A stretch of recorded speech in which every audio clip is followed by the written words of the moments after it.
حي على الصلاة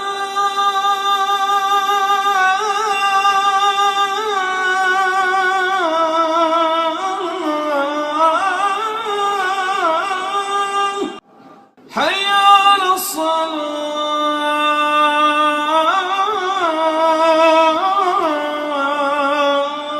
Yes, I can hear you loud and clear.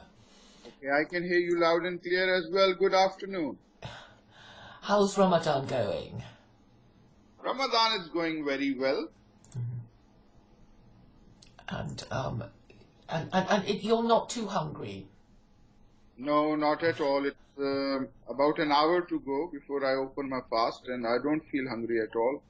Excellent, excellent. I think the more you eat, the more you want to eat, and the less you eat, your tummy adjusts. And thank you again for agreeing to talk on the subject of family values and the ways in which the Quran reinforces these values. I assume you'll be quoting from 12 different verses, will you? Well, what I intended to do was to present 12 ways in which the Quran or the Quranic laws, they strengthen the family. Mm-hmm. And I will be citing from the Quran, but the emphasis of these citations would be that through these laws, the family, which is the core unit of society, is strengthened and developed and supported. I see. So, do you think that the West needs this in particular? I think the West as well as the East both need these laws, because we see both societies deteriorate due to materialism. Take, for example, Japan. Japan is a very rich society. It is a very well-developed society, but it is materialistic, and the family is eroding, and there isn't enough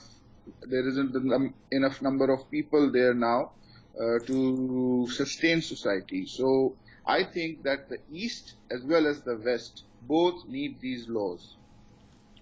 Yes, I believe in Christian scripture. Christians are warned not to worship Mammon. Is there a similar idea in Islam? Are you familiar with the idea of the worship of Mammon, the god of wealth?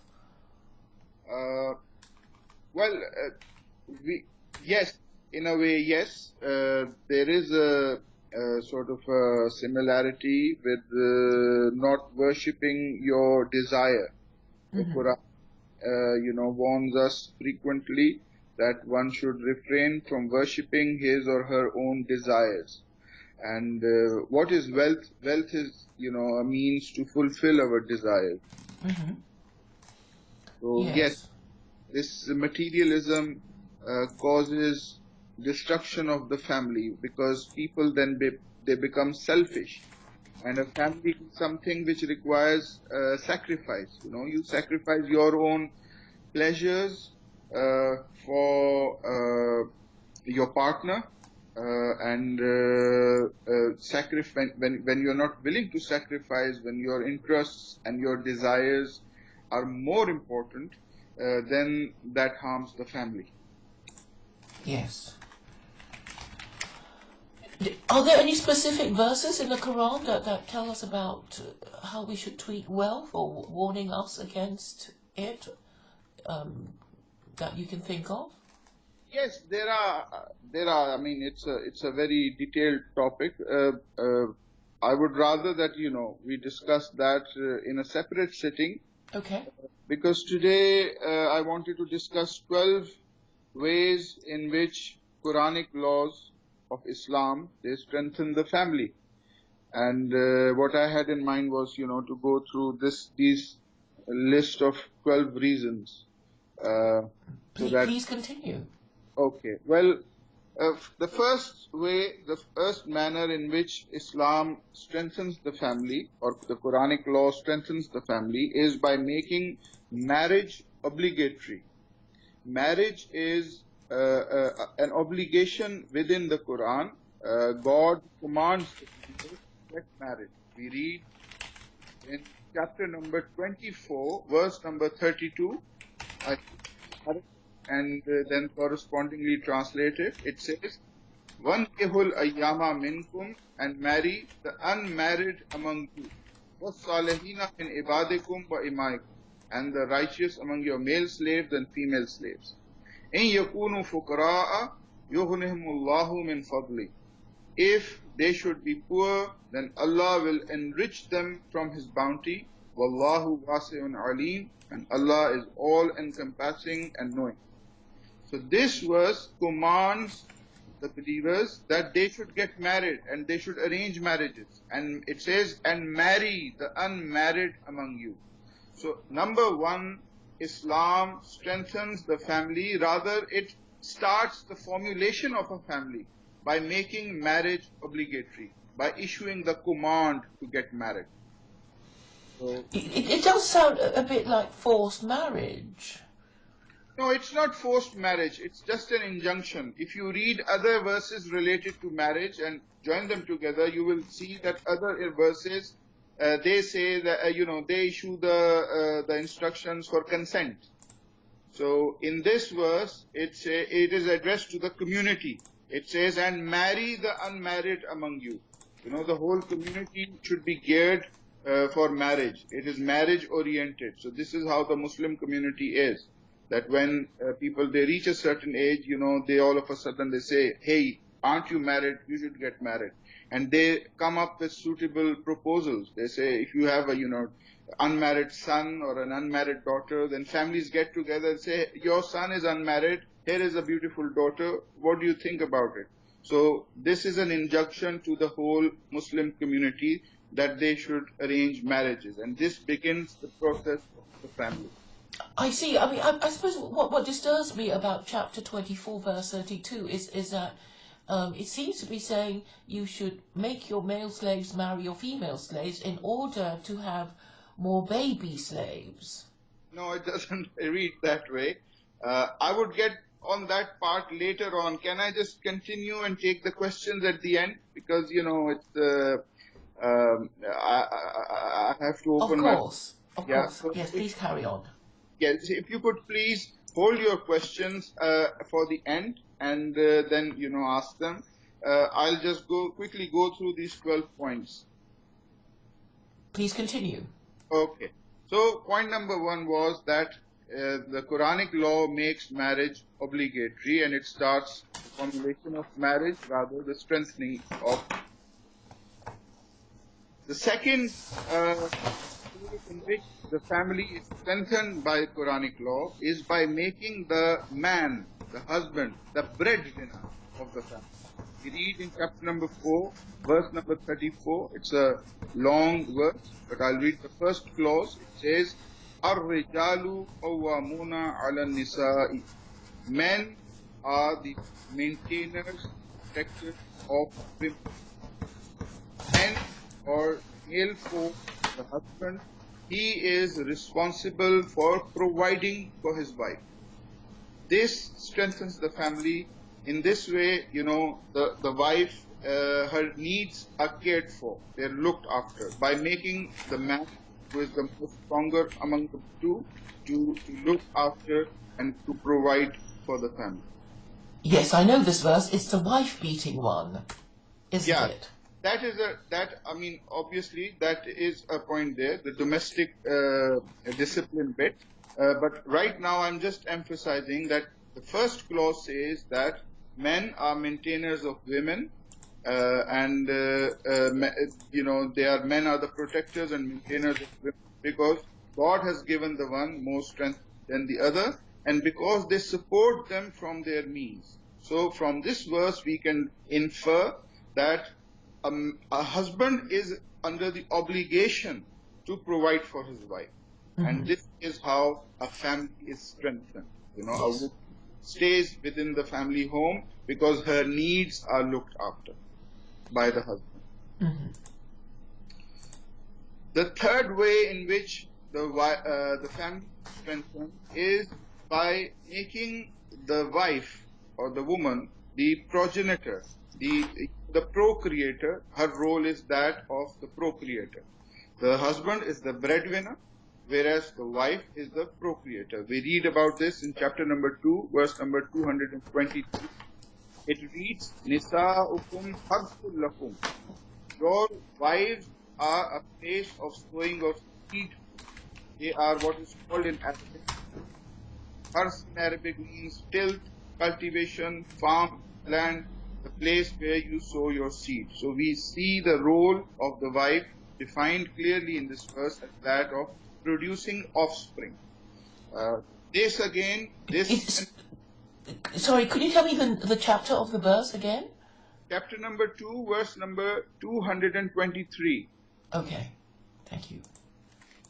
That the role of the woman is that she is the one responsible for reproduction. She brings the baby and she cares for the baby. Motherhood is her role. And obviously, a family cannot be if that function is not performed. So by enjoining this, by stating that women are a place of sowing of seed for the men, the Quran strengthens the family and it reinforces the family. Yes, yes, I remember a very arresting metaphor saying that your wives are fields for you to plough frequently. The word there is tilth. Tilth simply means a place, a farm. Yes. The function is that you sow seeds there. And also it informs us about the relationship between a man and a woman, that a farmer never, sows seeds when the land is not ready and prepared. He first prepares the land, he cares for the land, he ensures that the land is in a condition of, Receptiveness. its receptiveness, then he goes and sows the seed. So similarly, a husband is not to force himself upon his wife. He is not to demand sex when she is not ready. Mm-hmm. She should be in that condition. She should be amicable and calm and relaxed and willing and have the consent, and then the intercourse should take place. So that is also inherent in this analogy. Okay, so the next way in which the Quran strengthens the family is by ordering conjugal relations. We have seen this in this verse in chapter number 2, verse number 223 itself, that men are ordered to go to the women to produce offspring, and this marriage is not just about a man and a woman being together. Marriage is also about sex, and it is about producing children. When this happens, the family grows and the family is strengthened. There are many marriages which are sexless, where men and women, for some reason or so, they're just together, and there's no intimacy within the marriage. But the Quran actually enjoins intimacy between a man and a woman in a marriage, and this is what strengthens the family.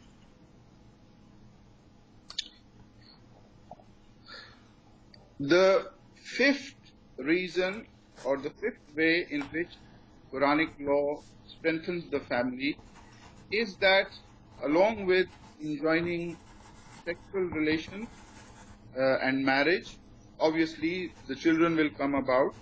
The Quran very, very clearly says that the father is responsible for the expenses of wife and child. The child's expenses are also to be borne by the father. We read about this in chapter number 2, verse number 233. It's a very lengthy verse. I will just read the important clause. It says, "Upon the father is the mother's provision and their clothing according to what is acceptable." It says in the beginning, mothers may breastfeed their children 2 complete years for whoever wishes to complete the nursing period. And upon the father is the mother's provision and the mother and the child's clothing, according to what is said. In this verse, we come to know that number one, motherhood is enjoined. That once you are having a baby, the mother should breastfeed the baby. This is a command of God. She shouldn't abandon him or give him up for, adoption or anything. She has to look after the baby. And the man or the husband is responsible for her needs, her expenses and material needs, as well as the needs of the child. This is a law of God which strengthens the family. When mothers, they go for breastfeeding, and when fathers, they take the responsibility of looking after their children and the wife, then this is something which strengthens the family. Yes. Okay, the next way that I'm going to discuss the reasons by which the Quranic law strengthens the family. They pertain to, now to give a number of reasons about what destroys families, or what weakens the family. There are certain acts which are, when performed, they destroy the family, they weaken the family. And the Quran bans those activities. It bans or prohibits those behaviors. And when those behaviors are banned, when those red flags are removed, the family is strengthened, becomes strong, it grows and it develops. First thing that the Quranic law, it bans promiscuous behavior. Now, promiscuity, sex outside of marriage or sexual liberties of any sorts, when they start happening within a household by a partner, that really has an impact on the family. The family will break up, there will be discord, there will be disharmony because of certain behaviors that are carried out by one partner. Now, the Quran is explicit and very clear that such should not happen. We read in chapter number 17, verse number 32, وَلَا تَقْرَبُوا الزِّنَا, do not approach adultery and fornication. إِنَّهُ كَانَ فَاحِشَةً وَسَاءَ سَبِيلًا. Most certainly, it is an obscenity and it is an evil way. So we read very clearly in the Quran the prohibition not to go to sex outside of wedlock. What chapter is it again? Chapter 17, verse 72, did you say? Verse number 32. 1732, okay. Okay. Very clearly, when obscenity is banned, when sexual intercourse outside of marriage is banned, then the family becomes strong. Sexual intercourse, sexual activities have to be only between a husband and wife. This is what strengthens the family. This is what makes the family strong. When the activities are outside of the marriage, they go outside of the domain of the family, then the family is affected and it breaks down. Yes. The other way by which the Quran strengthens the family is by banning things that are damaging to the family, things like drugs, alcohol, and gambling. Now we know that when drug taking takes place by somebody, he's not gonna be a family man or a family woman. Drug who are on drugs, they don't make good family persons, and drug taking, alcoholism, gambling addiction, all of these are red flags that have to be removed in total for a family to grow, to develop. We read about this in the Quran in chapter number 5, verse number 19, 1990. It says, the verse is addressed to the believers. It says, I'm sorry, could you just say, you're kind of cutting out a bit, so could you just say it again, please, just in case we didn't catch it. Okay, I'll repeat this whole point again. The Quran strengthens the family by banning all those activities which are damaging to the family. Activities like drugs, alcohol, and gambling. Yes. Drug taking, alcoholism, and gambling addictions, when these happen, these are sicknesses. When a person is infected with these problems, with these sicknesses, then the family life is affected. The family breaks down. The Quran clears away these red flags, these problem areas by banning them. And when a person is living a life free from these abominations, then the family is strengthened. His family is, developed for the good. We read about this prohibition on intoxicants and gambling in chapter number 5, verse number 90. Mm-hmm. Here the believers are addressed, and it is said that, Ya ayyuhallazina amanu, O you who believe, innamal khamru, most surely intoxicants, wal maisiru, and gambling, wal azlamu, wal ansabu, wal azlamu, and dedication of stones and divination by arrows, rijsum min amali shaitan, they are an abomination of Satan's handiwork. Fajtanibuhu la'allakum tuflihun. Eschew such abomination that you may prosper. So abstain from these, abstain from alcohol, abstain from gambling, abstain from drugs, abstain from all these games of chance if you are to prosper. And when we abstain from this, our family grows and it develops and it strengthens. Did you know that there are 10 mosques in Las Vegas? I'm not aware of that, no. Okay. I don't think they have anything to do with gambling. All I right. don't think that would be a new one if I came to know about that. Okay, now the eighth reason that strengthens the families is when Quranic law enjoins the moral upbringing of children. A family isn't just about a husband and a wife, it's also about the kids. And kids also need to be taught about moral values, about, the rules and regulations of good and bad, what is right, what is wrong. The Quran actually ensures that believers do that believers convey ethics, morality, and a clean lifestyle to their kids.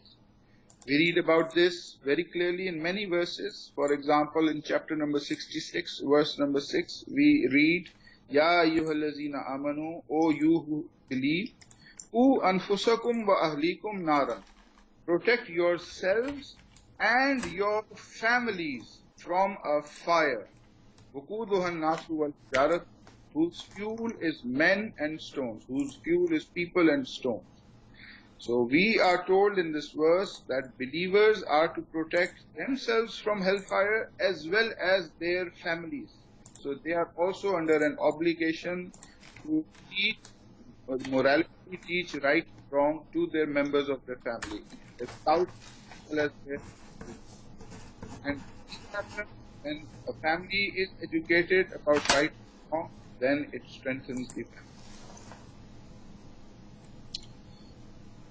The way in which the family is strengthened by Quranic law is when the Quran makes it laws, when it gives laws of inheritance. You see, when a man or a woman, they die, then the next of kin, they inherit their wealth. Their estate is divided and it goes into the next generation. This strengthens the family. This is a very important law. You see, when you have parents who have no such law, when there is no law of inheritance in place, then children do not find much, material motivation to stay with their parents. Sometimes they leave their parents, they say, why should we stay with you? We won't get anything off you. But the Quranic law actually makes it obligatory to inherit from deceased parents and deceased siblings as well if you don't have the next generation, and this gives the younger generation a motivation to stick close to the family. There is not just that spiritual bond between family members, there is also that material bond, that if I break away from the family, I will use in terms of material needs. So this brings the family together. We read about this very clearly in many Quranic verses, such as chapter number 4, verse number 7. It says, لِلرِّجَالِ نَصِيبٌ مِّمَّا تَرَكَ الْوَالِدَانِ وَالْأَقْرَبُونَ. For men is a share of what the parents and close relatives leave. وَلِلنِّسَاءِ نَصِيبٌ مِّمَّا تَرَكَ الْوَالِدَانِ وَالْأَقْرَبُونَ. And for women is a share of what the parents and close relatives leave. مِمَّا قَلَ مِنْهُ أَوْ كَسُرَ. Whether it be little or much, نَصِيبًا مَفْرُوزًا. There is an obligatory share. So shares of inheritance are obligatory by the Quran. And this strengthens the family. The kids, they are together, and the kids know that once we are a family, once our parents die, then we will take the wealth of them. It's a law. And this is something which develops the family, it brings the family closer, and it also strengthens the family, and it makes transfer of wealth possible from one generation to another. By these laws of inheritance, children they are not under with any support. They are not under state support, so to say. They know that they will receive something from the wealth that our parents have left, and as Quranic law makes it an obligation, this strengthens the family. The next manner, or the next way in which a family is strengthened by Quranic law is when Quranic law makes it obligatory for the younger generation to care for the elderly. You see, caring for the elderly, obviously the elderly, when your parents grow old, they are old, they are a part of your family. Now, the family it shouldn't be divided. It should not, family members need not go their own way. The family has to stick close. And Quranic law makes it an obligation on the younger generation to care for their elderly parents and to treat them with respect. We read about this in chapter number 17, verse number 23.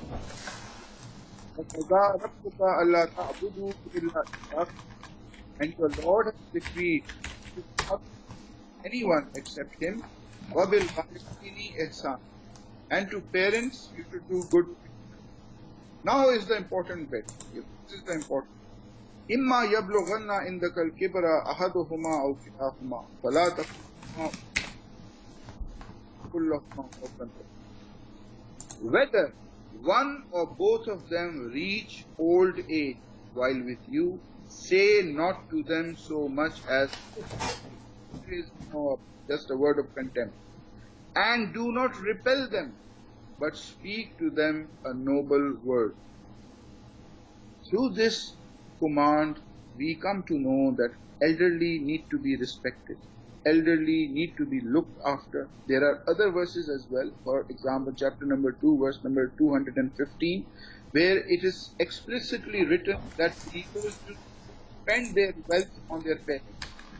If you have the means, then, and the parents are old, then give your mother or give your father, whatever you can regularly on a periodic basis. You are under obligation to spend money on your elderly parents, and you have obligation to treat them with respect and honor.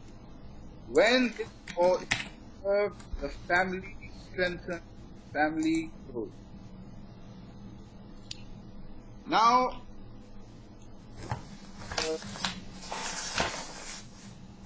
next way in which the family is strengthened, it concerns laws of divorce. You see, it is possible that different wives, husband and wife, and those differences, they lead towards the end of the marriage. Obviously, when the marriage is ended, the family is dispersed. Wife goes her way, children go either with the husband or the wife, or their own separate ways, whatever the case may be, and the family is ended. The Quran discourages this. How? By placing barriers between marriage, between divorce. Divorce is not a very easy thing as far as the Quranic procedure is concerned. I will not go into each and every verse related to divorce, but I will just outline verbally in my own words what is the procedure of divorce. First of all, the Quran says that if a husband is having problems with his wife, if a husband and wife are having problems, and a husband is thinking of divorce, he should wait 4 months. He should wait 4 months and, have a clear head. Is it something that he really wishes to go through? So it's not that, you don't like your wife and the next day you say, okay, darling, let's go over. Ever think through, and a period of 4 months is given to that. Then there is the law of the Quran relates to in the family of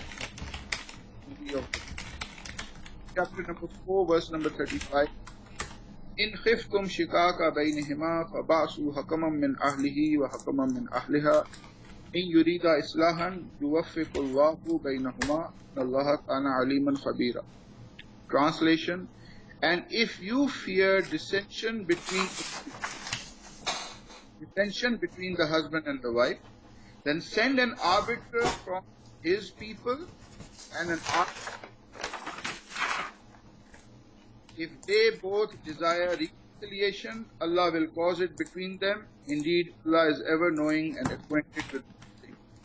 We see in this law that arbitration and reconciliation is, when this is followed, it is very much possible that a divorce doesn't take place and the couples are reconciled. So Islam strengthens the family by giving laws in the Quran related to arbitration between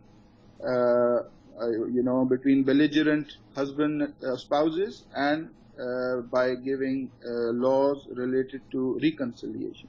The divorce is made difficult. There are also other laws related to divorce. For example, if a husband or if divorce is really it does really come about, then the wife has to wait a waiting period. She has to wait 3 menstrual cycles, or equal, if she doesn't have the menses, then an equal period in months, 3 months, and within those 3 months reconciliation can also take place. And even after divorce, then there is also the Quranic law is there that a husband and wife can also remarry in some situations. This is also possible. So we see in the Quran that divorce is made difficult. There is a procedure that needs to be followed, and during that period of time, reconciliation is emphasized. So when we see this, we come to know that Islam strengthens the family. It strengthens the family because when divorce happens, who suffers? The children suffer. The family is destroyed. The family is there no more. Islam wants the family to be, and it makes divorce difficult. It gives a procedure to be followed. And when this is followed, ultimately the beneficiary is the family. So these were some reasons, I believe, about 11 or 12 reasons in which the Islam strengthens the family through Quranic laws. In conclusion, I'll just go through them verbally. That Islam strengthens the family by making marriage obligatory. It strengthens the family, the husband, breadwinner, and the wife as the progenitor. It strengthens the family by making conjugal relations obligatory between a husband and wife. And it strengthens the family by making the father responsible for children as well as the wife in terms of their material needs, their expenses. Islam strengthens the family by banning things, activities which harm the family. Things like obscene behavior, infidelity, things like domestic oppression, domestic violence, bad treatment of the wife towards the wife by the husband. It also bans things which destroy the family, like drugs, alcohol, and gambling. Mm. Islam strengthens the family, encouraging a moral upbringing of the family and the children. It strengthens the family by making it obligatory to respect and provide care for the elderly. It strengthens the family by creating wealth through inheritance. And it strengthens the family by making it difficult to give a divorce. Instant divorce is not a prescription within a process, and prior to the divorce, a number of reconciliatory measures are also given in Quranic law.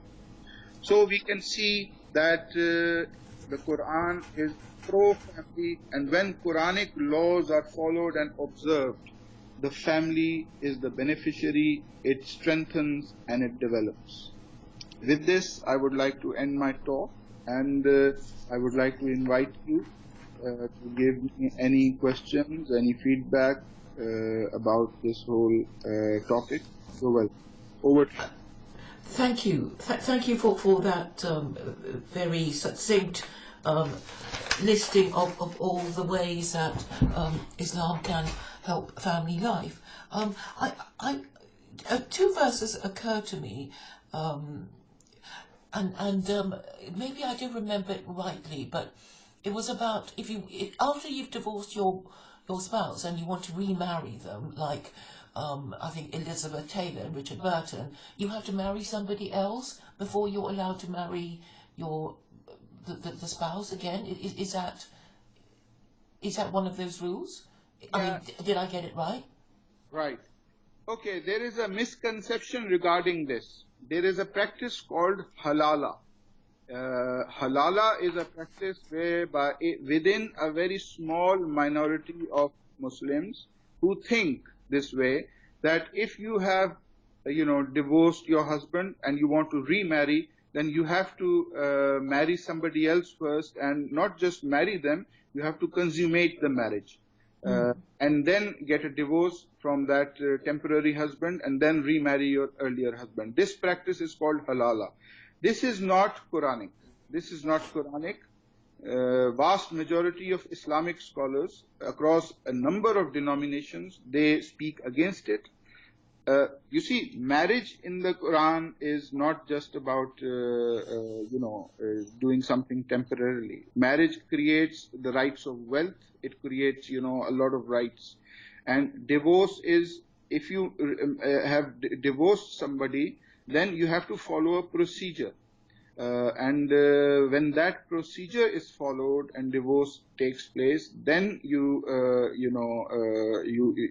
actual divorce takes place, then you are free to marry somebody else.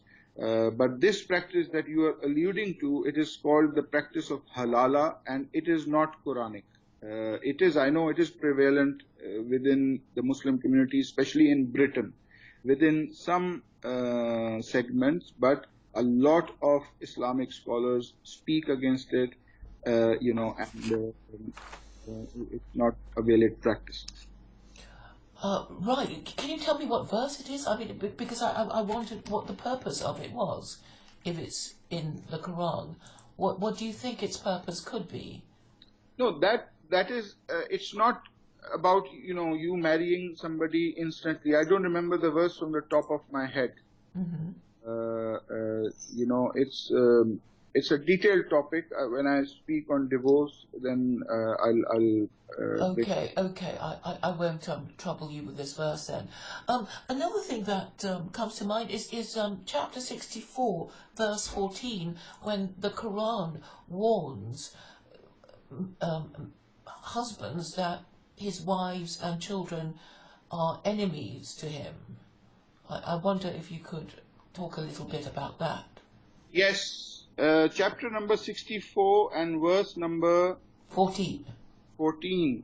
Yes, your wives and your children can be enemies to you. Yes, and it also, if you read the verse carefully, it gives a prescription as to what to do. You see, Quranic laws are family oriented. You don't break away from the family. You don't end your relationship immediately if something bad starts happening from the family members.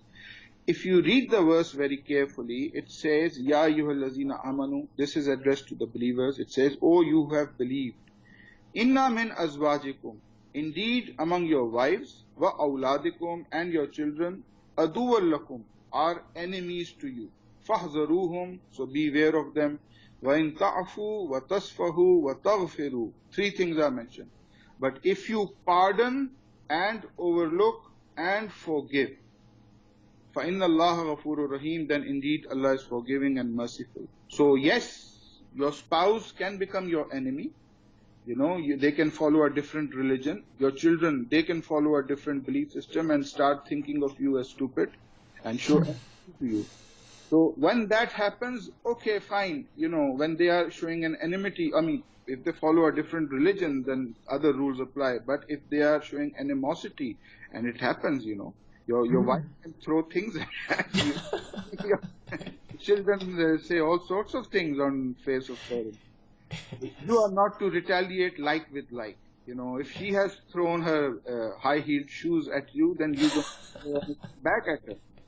What do?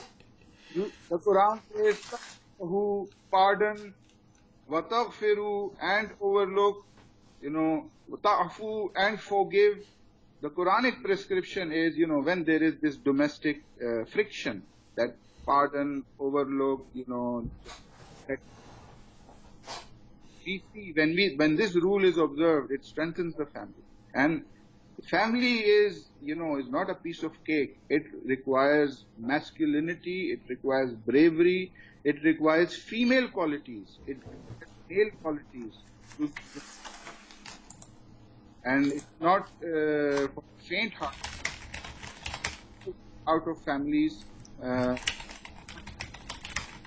family is a pressure cooker. And the Yes. Quranic laws, they give us the guidance to deal with that pressure cooker. Yes. So, does Islam have rules about disinheriting your children? Because you were talking earlier about chapter 4, verse 17, about the inheritance rules for children, and do you have the option of disinheriting them if they are very disappointing? No, not in the Quran. Not in the Oh, Quran. And a number of Islamic scholars actually speak out against the practice. of disinheriting one's Yes. children. You can't do that. Oh, because I would have thought, I mean, you were saying it encourages children to, stay close to their family, but what if they're very disappointing? What if they are, villains and criminals and won't reform their wicked ways, and it seems annoying that they still inherit from you. Well, there is no such law in the Quran. Okay. But it doesn't yes, okay.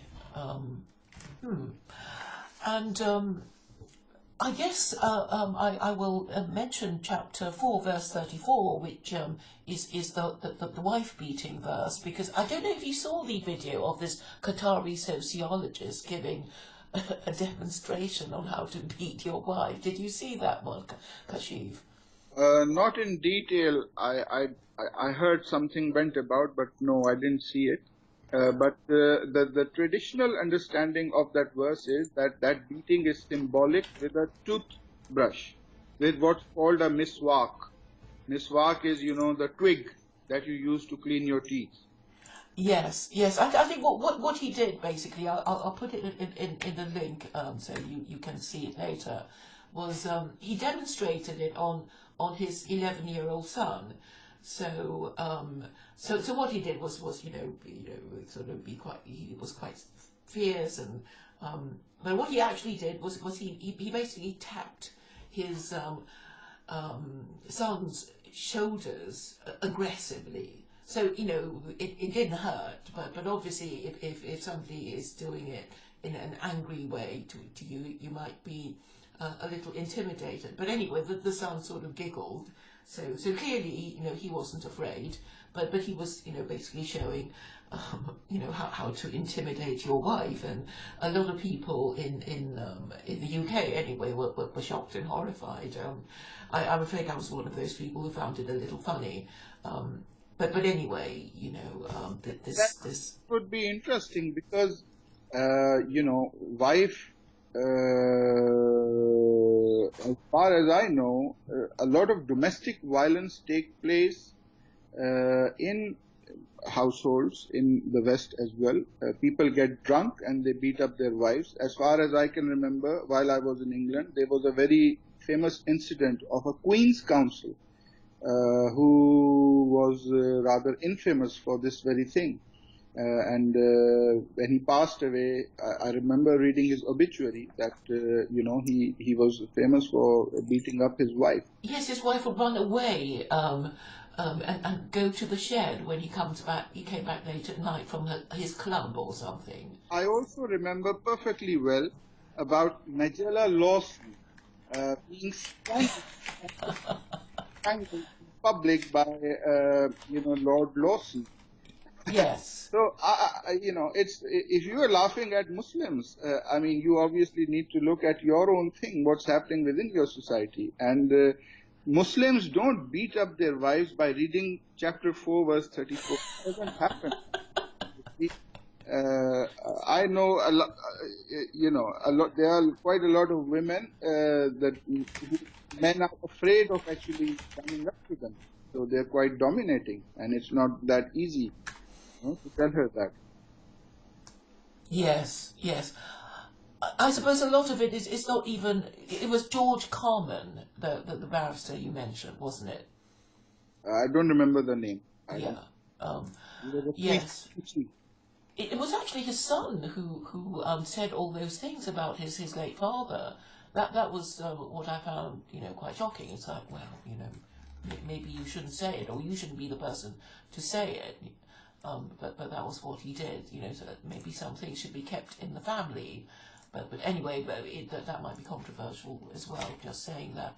And did you see the whole thing about what's his name?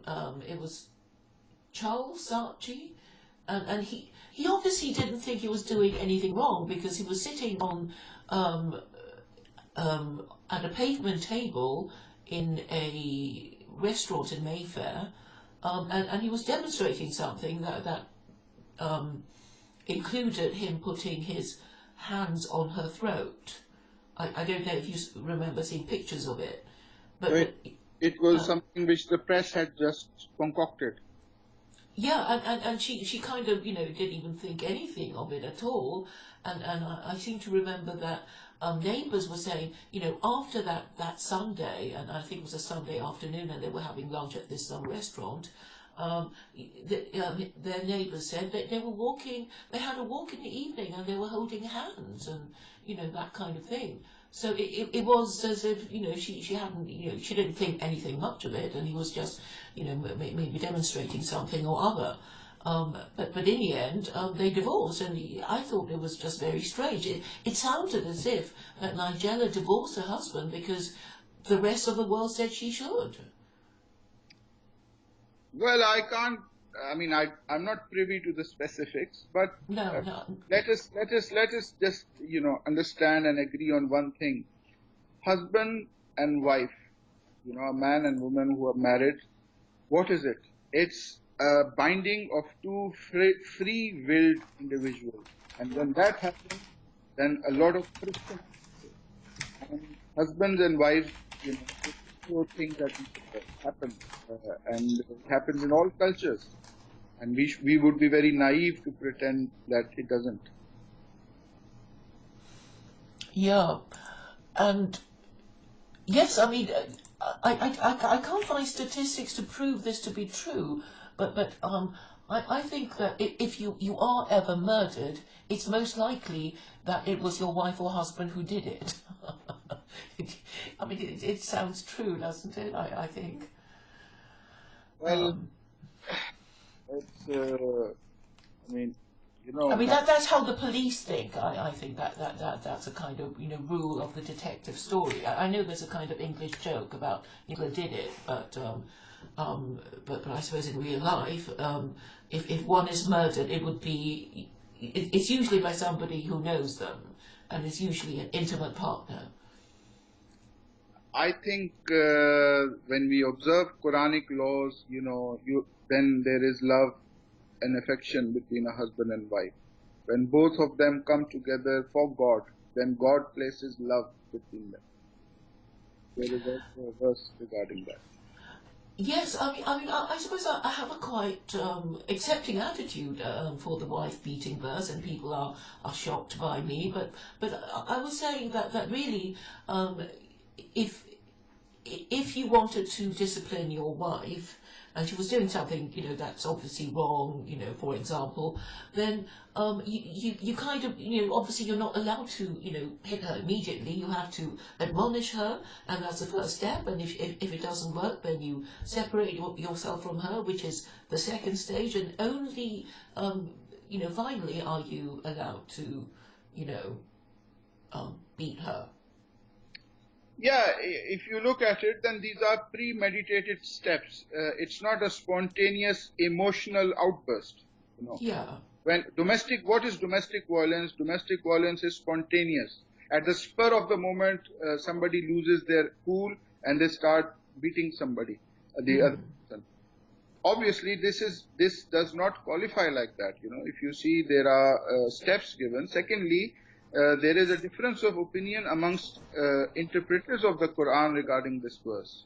I'm sure you are aware of that. There are interpreters who say that the verse is not addressed to the husband. The verse is addressed to the state. The state should administer this punishment. There are others who say that the verse to beat does not mean physically. And they refer to other verses of the Quran to demonstrate this. So, and more importantly, the traditional understanding is not that, that you go about beating your wife or like that. It's symbolic. It's something given symbolic. Because the next verse is about reconciliation leading to divorce. So it is a symbolic gesture that I'm not going to sleep with you, and it's a symbolic gesture that I'm going to hit you like that with a toothpick or whatever. It's a symbolic, a milestone saying that if you don't control, then the next thing is divorce. So it's these are steps in place to prevent.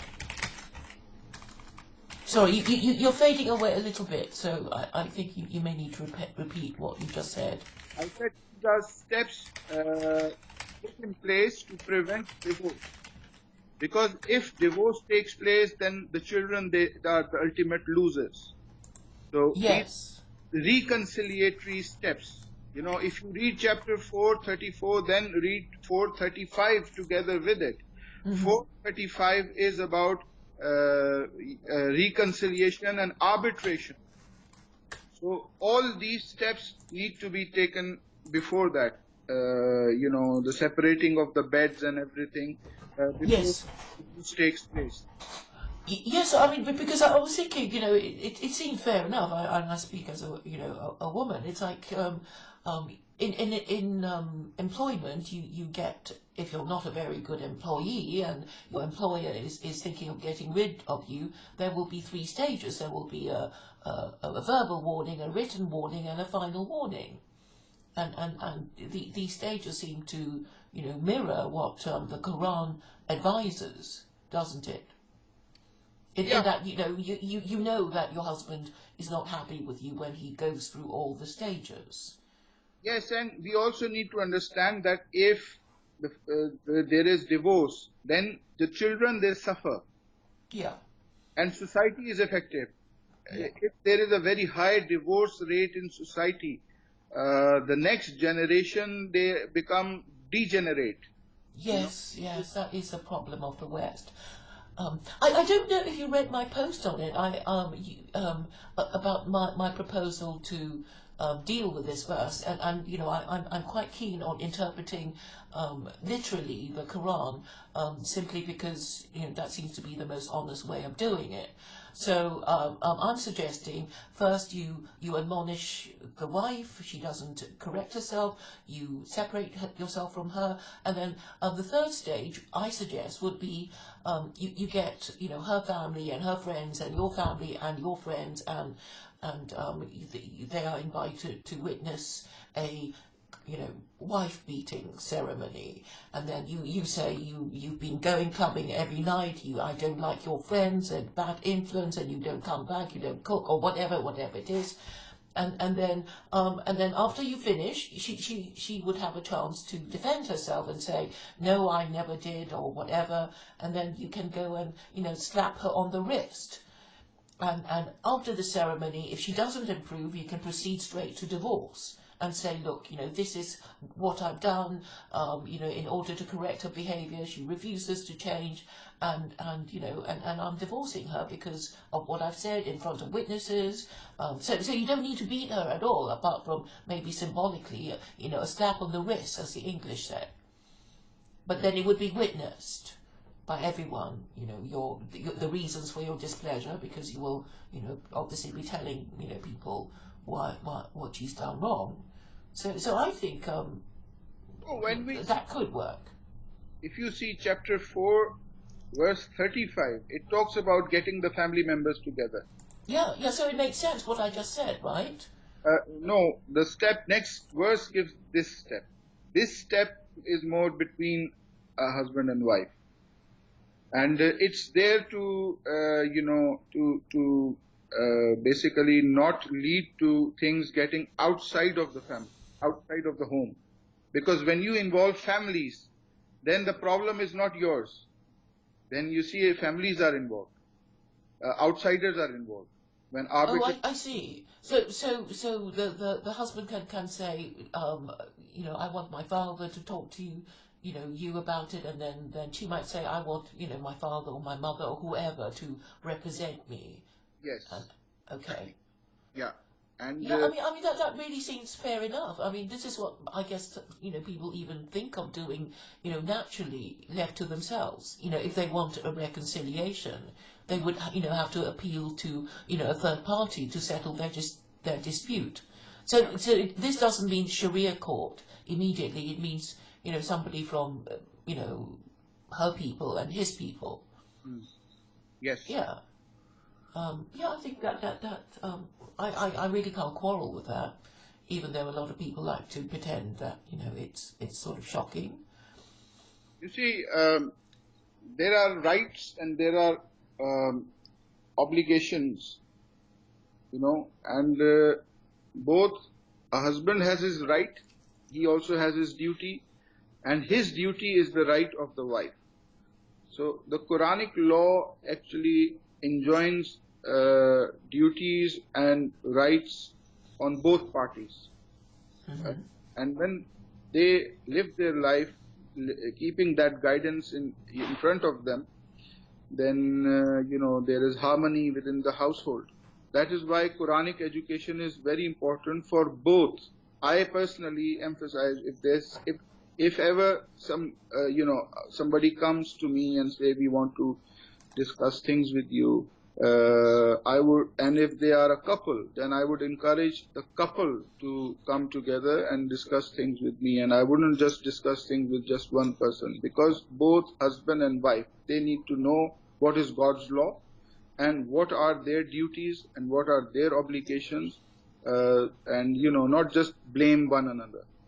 You think when things go wrong, then it isn't just one person who is at fault. Often both parties are at fault, and it's important for both to consult somebody with knowledge of religion, and see what are the ultimate religious moral obligations that God Almighty has laid upon them. And this happens a lot in Muslim communities.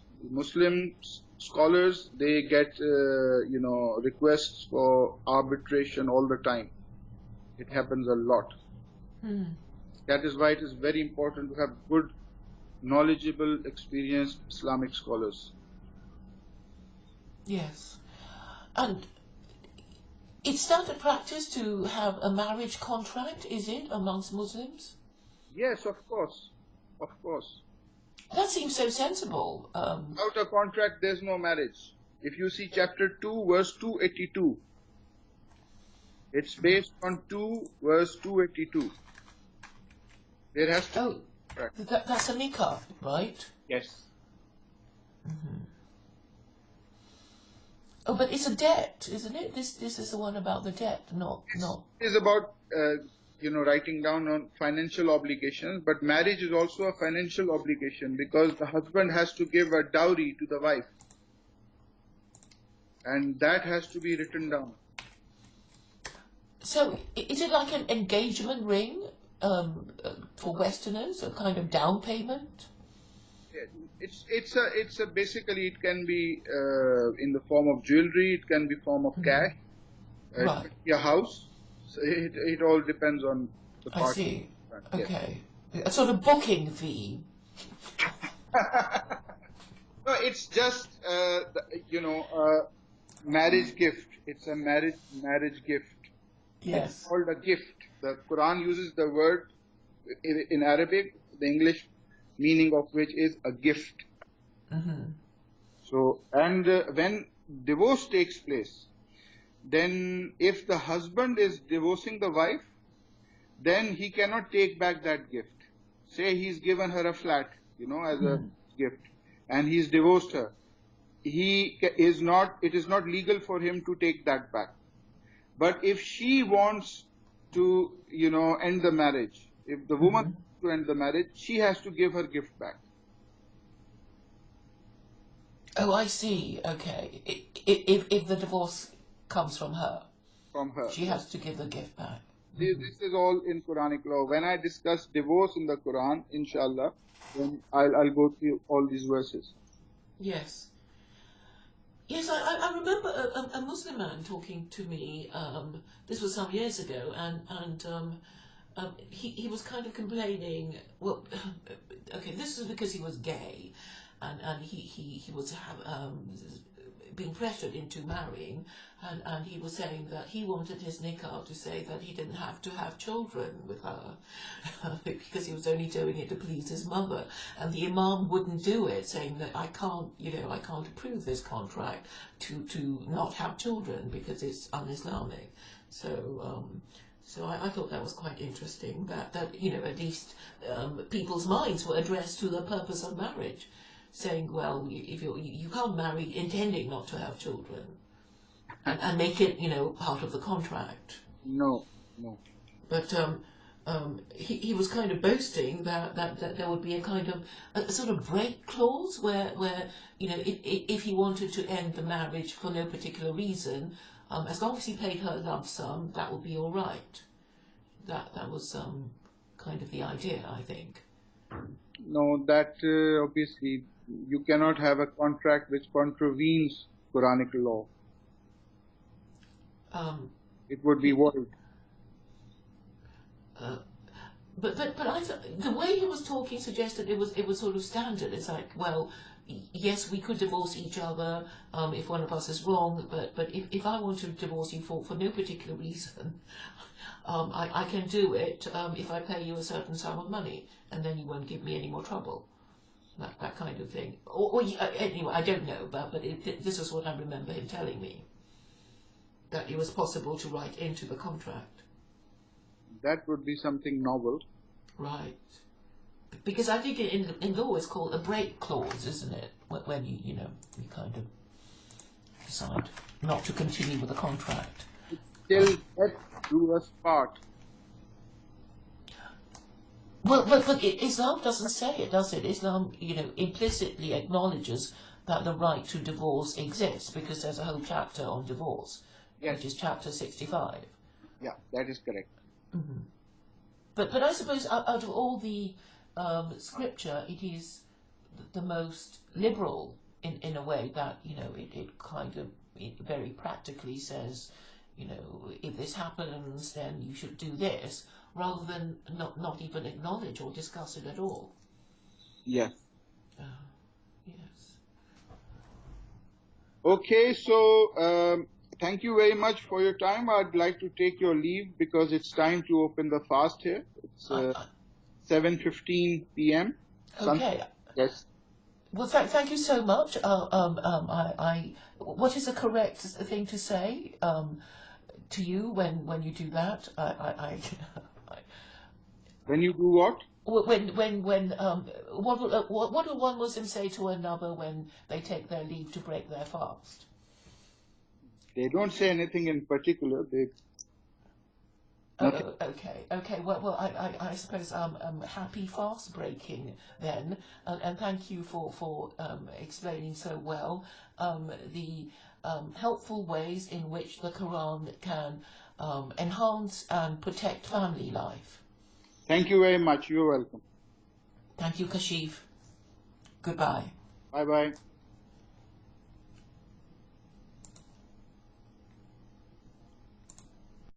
Allah